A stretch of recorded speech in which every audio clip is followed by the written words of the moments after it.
पवित्रता की राह पर हमको चलते जाना है। पवित्रता की राह पर हमको चलते जाना है। जो भी मिले राह में उस मंजिल पर पहुंचाना है। जो भी मिले राह में उस मंजिल पर पहुंचाना है। पवित्रता की राह पर हमको चलते जाना है। पवित्रता की राह पर।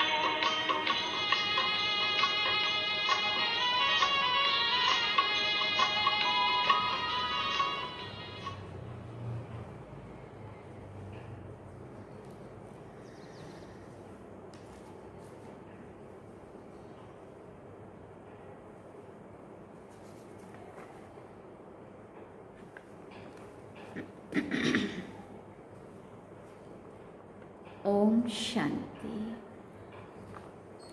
बाबा गुड मॉर्निंग। आज अव्यक्त बाप दादा के 17 अप्रैल 2022 के महावाक्य हैं। रिवाइज कोर्स 25 मार्च 1990। 90 में बाबा ने ये मुरली चलाई थी। सार में बाबा ने कहा, सर्व अनुभूतियों की प्राप्ति का आधार पवित्रता। सर्व अनुभूतियों की प्राप्ति का आधार बाबा ने बताया पवित्रता। अब इसके बारे में हम विस्तार सुनेंगे। आज स्नेह के सागर बाप दादा अपने चारों ओर के स्नेह रूहानी बच्चों को रूहानी बच्चों के रूहानी फीचर्स देख रहे हैं। हर एक ब्राह्मण बच्चे के फीचर्स में रूहानियत है, लेकिन नंबरवार है, क्योंकि रूहानियत का आधार पवित्रता है। संकल्प, बोल और कर्म में पवित्रता की जितनी जितनी धारणा है, उसी प्रमाण रूहानियत की झलक सूरत में दिखाई देती है। ब्राह्मण जीवन की चमक पवित्रता है। निरंतर अतीन्द्रिय सुख और स्वीट साइलेंस का विशेष आधार है पवित्रता।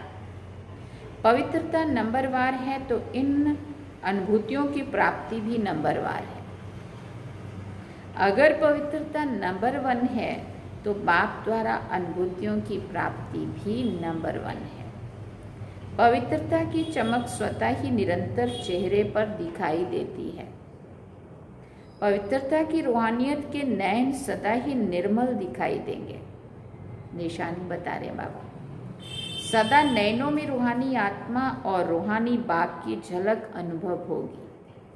आज बाप दादा सभी बच्चों की विशेष ये चमक और ये झलक देख रहे थे।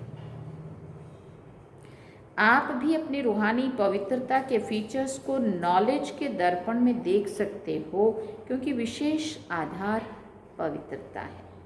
पवित्रता सिर्फ ब्रह्मचर्य को नहीं कहा जाता, लेकिन सदा ब्रह्मचारी और सदा ब्रह्माचारी अर्थात ब्रह्मा बाप के आचरण पर हर कदम में चलने वाले। उनका संकल्प, बोल और कर्म रूपी कदम नेचुरल ब्रह्मा बाप के कदम पर कदम होगा, जिसको आप फुट स्टेप कहते हो। उनके हर कदम में ब्रह्मा बाप का आचरण दिखाई देगा। तो ब्रह्मचारी अर्थात ब्रह्मचारी बनना मुश्किल नहीं है, लेकिन ये मन वाणी कर्म के कदम ब्रह्मचारी हों, इस पर चेक करने की आवश्यकता है। और जो ब्रह्मचारी हैं उनका चेहरा और चलन सदा ही अंतर्मुखी और अतीन्द्रिय सुख वाला अनुभव होगा। एक है साइंस के साधन और ब्राह्मण जीवन में है ज्ञान के साधन। एक है साइंस के साधन और ब्राह्मण जीवन में है ज्ञान के साधन। तो ब्रह्मचारी आत्मा साइंस के साधन व ज्ञान के साधन के आधार पर सदा सुखी नहीं होते, लेकिन साधनों को भी अपनी साधना के स्वरूप में कार्य में लाते हैं। साधनों को आधार नहीं बनाते, लेकिन अपनी साधना के आधार से साधनों को कार्य में लाते। जैसे कोई ब्राह्मण आत्माएं कभी कभी कहते हैं हमें ये चांस नहीं मिला, इस बात की मदद नहीं मिली, ये एक साथ नहीं मिला इसलिए खुशी कम हो गई, अथवा सेवा का स्वयं का उमंग उत्साह कम हो गया। पहले पहले तो बहुत अतीन्द्रिय सुख था, उमंग उत्साह भी रहा, मैं और बाबा, और कुछ नहीं दिखाई दिया। ऐसा कोई कोई अपना अनुभव सुनाते हैं। लेकिन मेजॉरिटी 5 से 10 वर्ष के अंदर अपने में कभी कैसे अनुभव करने लगते हैं। इसका कारण क्या है? बाबा पूछ रहे हैं। पहले वर्ष से 10 वर्ष के उमंग उत्साह और 10 गुना बढ़ना चाहिए ना, लेकिन कम क्यों हो गया? उसका कारण यही है कि साधना की स्थिति में रहकर साधनों को कार्य में नहीं लगाते। कोई ना कोई आधार को अपनी उन्नति का आधार बना देते हैं, और वो आधार हिलता है तो उमंग उत्साह भी हिल जाता है। वैसे आधार लेना कोई बुरी चीज नहीं है, लेकिन आधार कोई फाउंडेशन बना देते हैं कि वो है तो सब कुछ है, नहीं तो कुछ नहीं, डिपेंड बना पूरे। बाबा कहते बाप बीज से निकल जाता है और आधार को फाउंडेशन बना देते हैं। इसलिए हलचल क्या होती है? ये होता तो ऐसे हो नहीं होता, ये होगा तो ऐसे होगा, ये तो बहुत आवश्यक है, ऐसे अनुभव होने लगता है। साधना और साधन का बैलेंस नहीं रहता। साधनों की तरफ बुद्धि ज़्यादा जाती है, साधना की तरफ बुद्धि कम हो जाती है। इसलिए कोई भी कार्य में, सेवा में बाप की ब्लेसिंग अनुभव नहीं करते, और ब्लेसिंग का अनुभव ना होने के कारण साधना द्वारा सफलता मिल जाती तो उमंग उत्साह बहुत अच्छा रहता, और सफलता कम होती तो उमंग उत्साह भी कम हो जाता है। साधना अर्थात शक्तिशाली याद। फिर बाबा ने कहा निरंतर बाप के साथ दिल का संबंध। साधना इसको नहीं कहते कि सिर्फ योग में बैठ गए, लेकिन जैसे शरीर से बैठते हो वैसे दिल, मन, बुद्धि एक बाप की तरफ, बाप के साथ साथ बैठ जाए। कितनी बड़ी गहरी बात है। पहली बात तो हम ये कहेंगे कि टाइम ही नहीं मिलता बैठने का, लेकिन बैठने के लिए टाइम निकालो। और फिर बैठ तो गए टाइम निकाल के, कैसे भी करके, सब काम छोड़ के, लेकिन बैठने के बाद भी हमारा दिल, हमारा मन, हमारी बुद्धि जहाँ टिकाने के लिए हम बैठे हैं बस वहीं टिकी रहे। इसका ध्यान। बाबा कहते शरीर भले यहाँ बैठा है, लेकिन मन एक तरफ, बुद्धि दूसरी तरफ जा रही है, दिल में कुछ और आ रहा है, तो इसको साधना नहीं कहते। ये है यथार्थ। इसको साधना नहीं कहते। मन, बुद्धि, दिल और शरीर चारों ही साथ साथ बाप के साथ समान स्थिति में रहें। यह है यथार्थ साधना। समझा? अगर यथार्थ साधना नहीं होती तो फिर आराधना चलती है जपने वाली। पहले भी सुनाया है, कभी तो याद करते हैं, लेकिन कभी फिर फरियाद भी करते हैं। याद में फरियाद की आवश्यकता नहीं होती है। साधना वाले का आधार सदा एक बाप ही होता है, और जहां बाप है वहां सदा बच्चों की उठती कला है। कम नहीं होगा, लेकिन अनेक गुना बढ़ता जाएगा। कभी ऊपर कभी नीचे इसमें थकावट होती है। आप कोई भी हलचल के स्थान पर बैठो तो क्या होगा? ट्रेन में बहुत हिलने से थकावट होती है ना। कभी बहुत उमंग उत्साह में उड़ते हो, कभी बीच में रहते हो, कभी नीचे आ जाते हो, तो हलचल हो गई ना। इसलिए या थक जाते हो या फिर बोर हो जाते हो, फिर सोचते हैं कि क्या ऐसे ही चलना है। लेकिन जो साधना द्वारा बाप के साथ है, उसके लिए संगम युग पर सब नया ही नया अनुभव होता है। हर घड़ी में, हर संकल्प में नवीनता, क्योंकि हर कदम में उड़ती कला अर्थात प्राप्ति में प्राप्ति होती रहती। हर समय प्राप्ति है। संगम युग में हर समय बाप वर्षे और वरदान के रूप में प्राप्ति कराते हैं, तो प्राप्ति में खुशी होती है, और खुशी में उमंग उत्साह बढ़ता रहेगा। कम हो ही नहीं सकता। चाहे माया भी आवे तो भी विजयी बनने की खुशी होगी। क्योंकि माया पर विजय प्राप्त करने के नॉलेजफुल बन गए हो ना, कैसे माया के ऊपर विजय पानी है। तो 10 सालों को 10 गुना, 20 सालों वालों को 10 साल वालों को 10 गुना, 20 साल वालों का 20 गुना हो रहा है, पूछते बाबा। तो कहने में ऐसे आता, लेकिन है तो अनेक गुना। अब इस वर्ष में क्या करेंगे, बाबा ने पूछा। उमंग उत्साह तो बाप द्वारा मिली हुई आपकी अपनी जायदाद है। बाप की प्रॉपर्टी को अपना बनाया है तो प्रॉपर्टी को बढ़ाया जाता है या कम किया जाता है। इस वर्ष विशेष 4 प्रकार की सेवा पर अटेंशन अंडरलाइन करना। 4 प्रकार की सेवा, अब वो कौन सी सेवा है? पहला नंबर है स्व की सेवा, अपने से शुरुआत करनी है। दूसरी विश्व की सेवा, तीसरा मनसा सेवा, एक है वाणी द्वारा सेवा, दूसरी मनसा सेवा भी विशेष है, और चौथी है यज्ञ सेवा। स्व सेवा, विश्व सेवा, मनसा सेवा और फिर यज्ञ सेवा। जहां भी हो, जिस भी स्थान पर हो, वो सब सेवा स्थान यज्ञ कुंड है। ऐसे नहीं कि सिर्फ मधुवन यज्ञ है और आपके स्थान यज्ञ नहीं है। तो यज्ञ सेवा अर्थात कर्मणा द्वारा कुछ न कुछ सेवा जरूर करनी चाहिए। बाप दादा के पास सेवा के 3 प्रकार के खाते सबके जमा होते हैं, मनसा, वाचा और कर्मणा, तन, मन और धन। कई ब्राह्मण सोचते हैं हम तो धन से सहयोगी नहीं बन सकते, सेवा नहीं कर सकते, क्योंकि हम तो समर्पण हैं, धन कमाते ही नहीं तो धन सेवा में कैसे करेंगे, धन से सेवा कैसे करेंगे, ऐसे कईयों को संकल्प चलता है।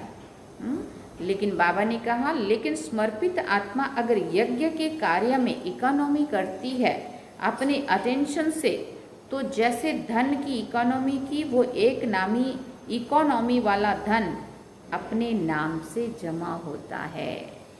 समझो कोई चीज़ 50 रुपए की लगनी थी, मैंने वहाँ से 40 में भाव कम करा के 40 में ले ली और वो बाबा की सेवा में, मैंने क्या किया, 10 रुपये बाबा की करके बचा दिए, भंडारी के बचा दिए, वो मेरे नाम पे जमा होता जाएगा। कहीं पे भी हम जाते, एक एग्जाम्पल की बात है, दादियाँ कई बार क्लास कराती थी, बच्चे ये लाइट का बिल आता है ना, मतलब समझो 4-6 पंखे चल रहे हैं, 4 की ज़रूरत है, 2 ऐसे ही चल रहे हैं।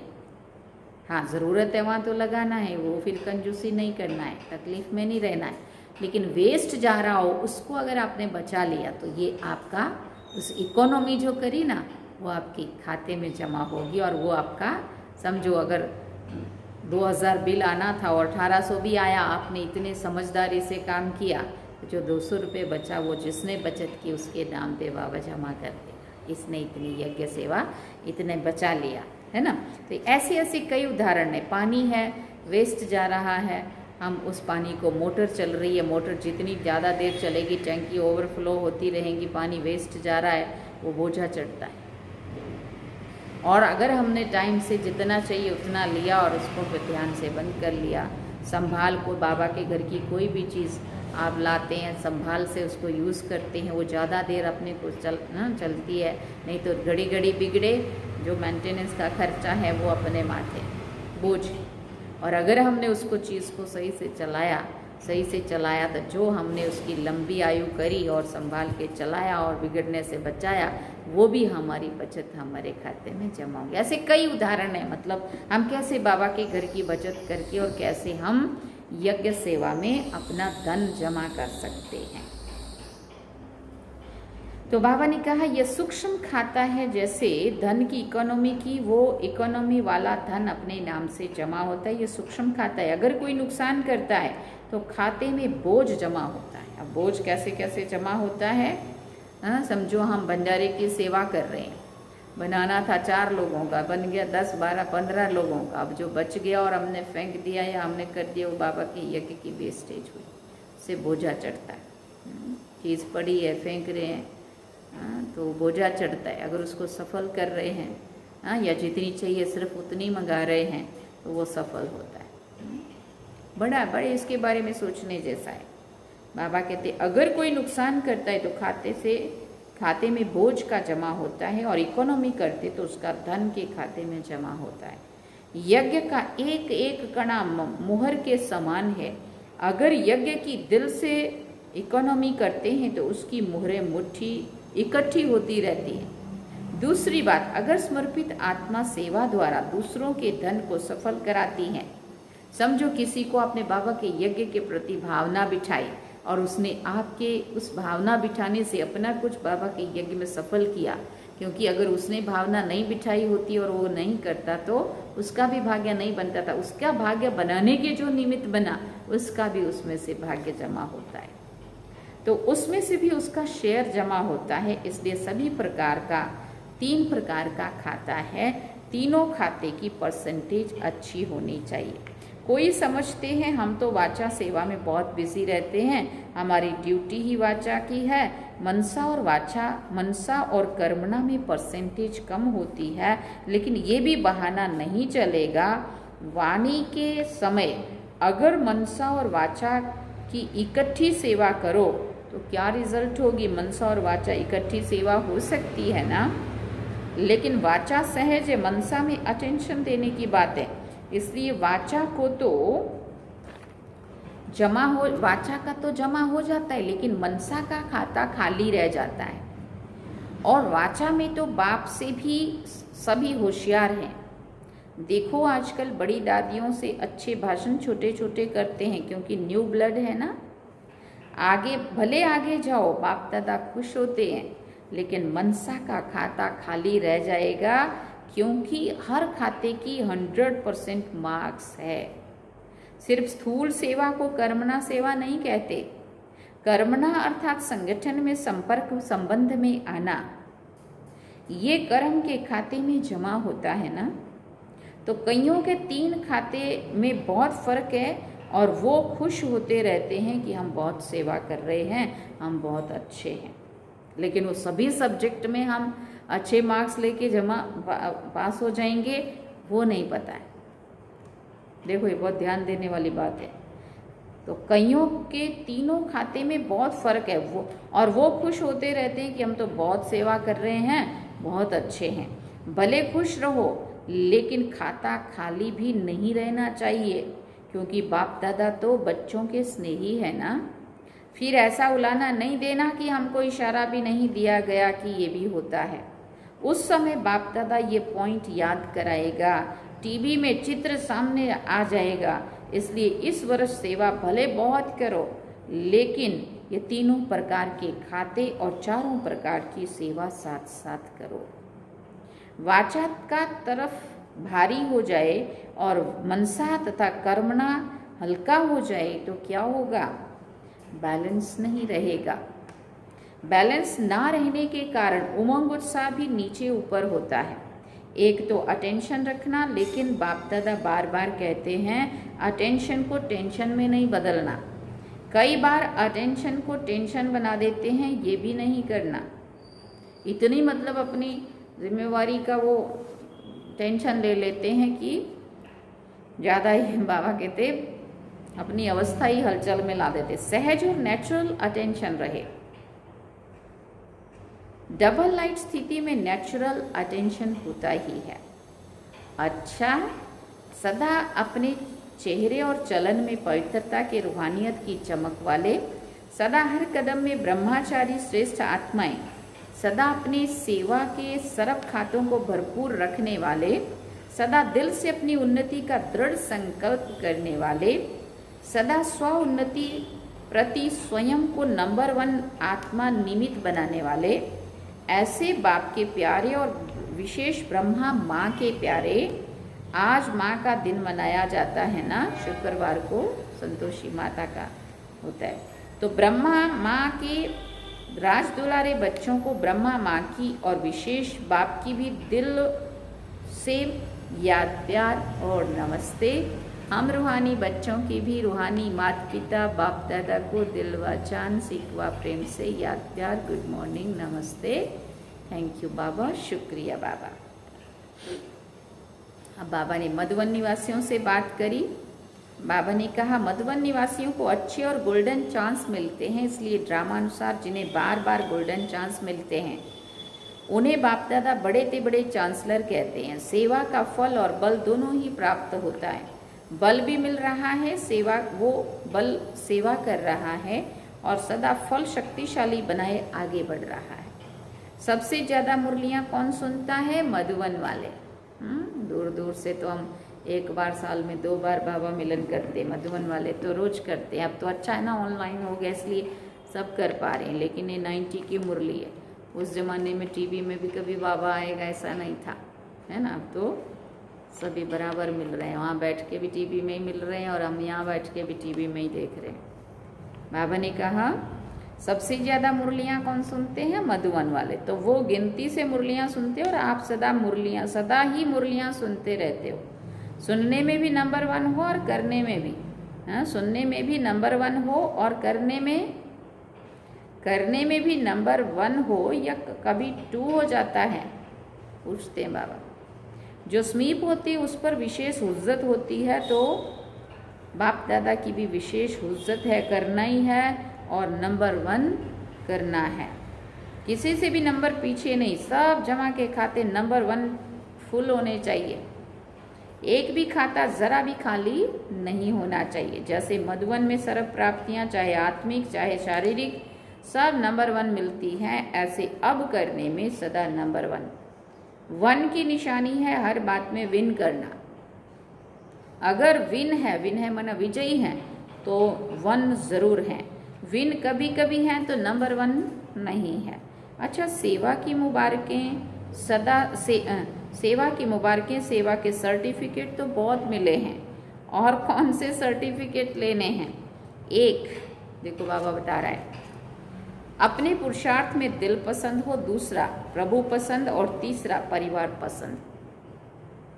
अपने पुरुषार्थ में दिल पसंद हो, दूसरा प्रभु पसंद हो और तीसरा परिवार पसंद हो। ये तीनों सर्टिफिकेट हर एक को लेने हैं। ऐसे नहीं कि एक सर्टिफिकेट हो तो दिल पसंद का दूसरे ना हो, तीनों ही चाहिए। तो बाप के पसंद कौन है? जो बाप ने कहा और किया, यह है प्रभु पसंद का सर्टिफिकेट। और अपने पसंद अर्थात जो आपकी दिल है वही बाप की दिल में हो, वही बाप की दिल हो। अपने हद के दिल पसंद नहीं, लेकिन बाप की दिल सो मेरी दिल। जो बाप की दिल पसंद वही मेरी दिल पसंद, इसको कहते हैं दिल पसंद का सर्टिफिकेट और परिवार की संतुष्टता का सर्टिफिकेट। तो ये तीनों सर्टिफिकेट के लिए हैं। तो ये तीनों सर्टिफिकेट लिए हैं। पूछते हैं बाबा, सर्टिफिकेट जो मिलता है उसमें वेरीफाई भी होता है कि जो मिला है वो सही है, अच्छा है कि नकली है, ओरिजिनल है कि डुप्लीकेट है। बड़ों से वेरीफाई भी कराना पड़े, क्योंकि सर्टिफिकेट तो बाबा ऊपर से आके नहीं देगा। बाप तो जल्दी राजी हो जाते, लेकिन यहाँ सबको राजी करना है। तो जो साथ रहते हैं उनसे सर्टिफिकेट को वेरीफाई करना पड़े कि हाँ भाई तू इससे संतुष्ट है कि नहीं है। बाप तो ज़्यादा रहम दिल है ना, तो हाँ जी कह देंगे। अच्छा, सभी की डिपार्टमेंट निर्विघ्न है, स्वयं भी निर्विघ्न है? पूछते बाबा। सेवा की खुशबू तो विश्व में भी है, तो सूक्ष्म वतन तक भी है। अभी सिर्फ इन 3 सर्टिफिकेट को वेरीफाई करना। अच्छा, भारतवासियों से बाबा ने बात करी। ऐसा अनुभव होता है कि सुखदाता बाप के साथ सुखी बच्चे बन गए हैं। बाप सुखदाता है तो बच्चे सुख स्वरूप होंगे ना।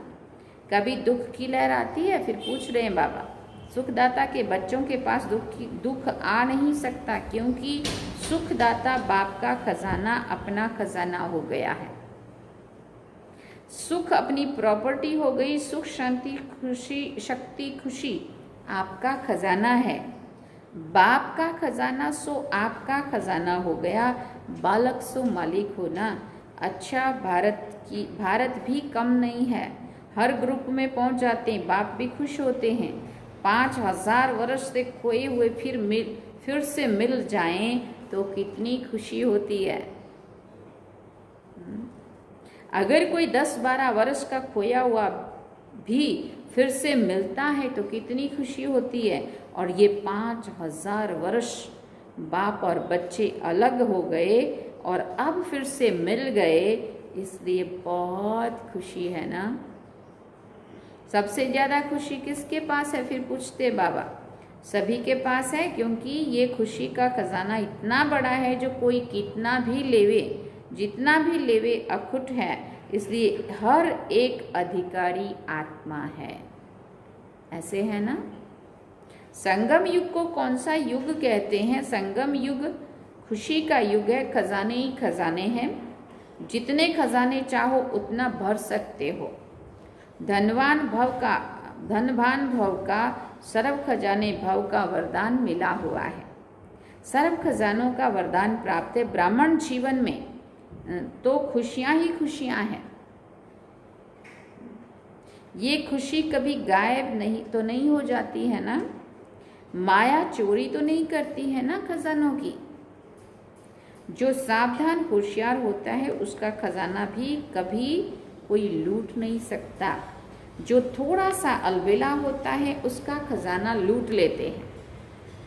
आप तो सावधान हो ना, या कभी कभी सो जाते हो? कोई सो जाते हैं तो चोरी हो जाती है ना। अलबेले हो गए, सदा होशियार सदा जागती ज्योत रहे तो माया की हिम्मत नहीं जो खजाना लूट कर ले जाए। अच्छा, जहाँ से भी आए हो सब पद्मा पदम भाग्यवान हो, यही गीत गाते रहो, सब कुछ मिल गया।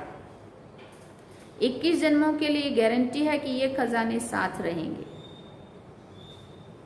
इतनी बड़ी गारंटी कोई दे नहीं सकता। तो ये गारंटी कार्ड ले लिया ना? पूछ रहे हैं बाबा। ये गारंटी कार्ड कोई विजयी आत्मा, कोई रिवाजी आत्मा बनाने वाली नहीं है, दाता है, इसलिए कोई डर नहीं है, कोई शक नहीं है।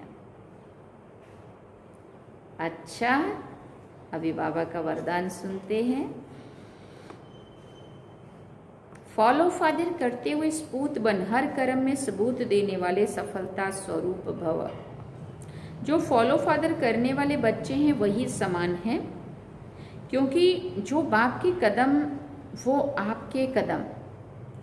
बाप दादा सपूत उन्हें कहता जो हर कर्म में सबूत दे, हर कर्म में सबूत दे, प्रूफ दे। यहाँ पे ये सब कर रहे हैं। सपूत अर्थात सदा बाप के श्रीमत का हाथ और साथ का अनुभव करने वाले। जहाँ बाप की श्रीमत व वरदान का हाथ है वहाँ सफलता है ही है। इसलिए कोई भी कार्य करते ये स्मृति में लाओ कि बाप के वरदान का हाथ हमारे सिर पर है। रोज ये अनुभव करना, बाबा का वरदानी हाथ मेरे सिर पर है। स्लोगन में बाबा ने कहा, हीरे तुल्य ऊंची स्थिति में स्थित होकर किए गए कर्म ही मूल्यवान कर्म है। देखो, हीरे तुल्य ऊंची स्थिति में, क्या समझ में आया? हीरे तुल्य ऊंची स्थिति में स्थित होकर किए गए कर्म ही मूल्यवान कर्म है।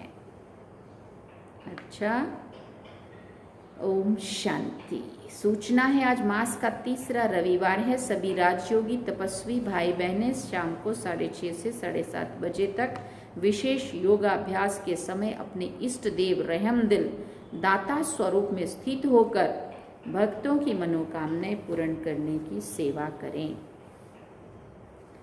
अच्छा, ओम शांति। ये थे आज के अव्यक्त बाप दादा के महावाक्य जो हम सब ने सुने। बाबा ने सार में कहा, सर्व अनुभूतियों की प्राप्ति का आधार पवित्रता।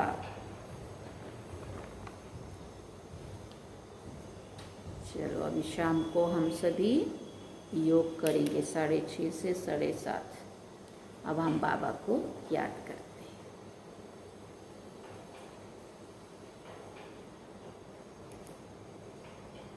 जो गीत सुना था ना, पवित्रता की राह पर, वही सुन लेते हैं।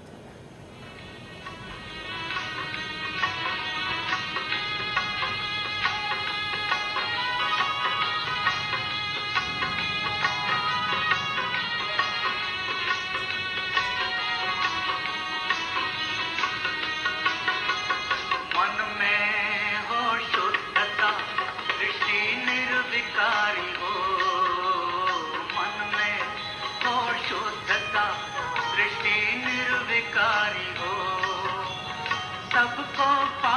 करना, यही भावना हो। सबको पावन करना, यही भावना हो। परम पिता का ये संदेश,